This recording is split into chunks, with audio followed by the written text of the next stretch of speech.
अजून एका महत्त्वाच्या घडामोडीकडे वळूया। पाटणाच्या एका रुग्णालयामध्ये गोळीबाराचा थरार बघायला मिळाला। 5 जणांकडून गोळीबार करण्यात आलाय आणि रुग्णालयामध्ये घुसून गोळीबार करण्यात आलाय।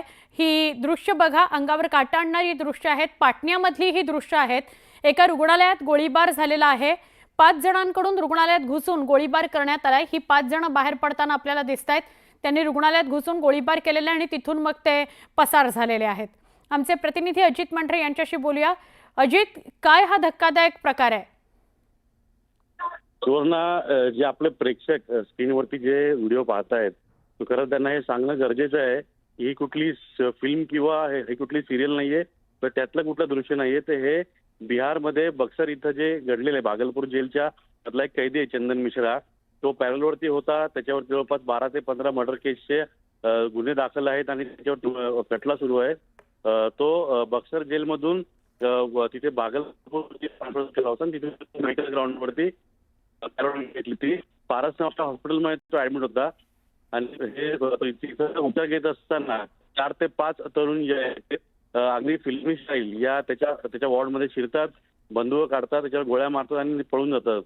या सगळ्या गोष्टीमुळे बिहारमध्ये कशा पद्धतीने गुंडाराज सुरू आहे किंवा नेहमी आपण जे म्हणतो किंवा महाराष्ट्रामधले अनेक नेते जेव्हा उदाहरण देतात तेव्हा बिहार राज आपल्या इकडे आहे का अशा पद्धतीने बोलतात। तर त्याचं एक मूर्तिमंत जिवंत उदाहरण जे आहे ते या घटनेमुळे स्पष्ट होतंय। यामध्ये कार्तिकी नावाचे अधिकारी आहेत, त्यांनी हे स्पष्ट केलेलं आहे की याच्यामध्ये चंदू स्वामी नावाची गँग त्याच्यामध्ये हात असल्याची शक्यता आहे आणि त्यानुसार पुढे चौकशी सुरू आहे। 5 जण जी आहेत ती आयडेंटिफाय झालेली अटलेली आहे, लवकरच त्यांना ताब्यात घेऊ।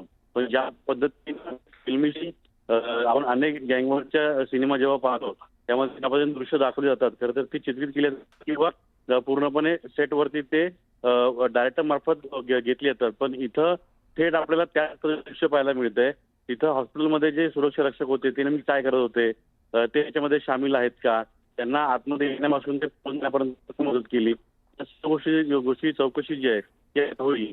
पण बिहारमध्ये काय गुंडाराज आहे किंवा बिहारमधलं गुन्हेगारीकरण जे आहे ते किती वाढलेलं आहे त्याचं उदाहरण पुन्हा एकदा समोर आलंय। नक्की, धन्यवाद अजित, आपण माहिती दिली त्याबद्दल। धक्कादायक घटना आहे ही। चंदन मिश्राची रुग्णालयामध्ये गोळीबार करून हत्या करण्यात आलेली आहे। पाटणाच्या रुग्णालयात हा गोळीबार झालेला आहे। 5 जण रुग्णालयात घुसले आणि त्यांनी गोळीबार केलेला आहे।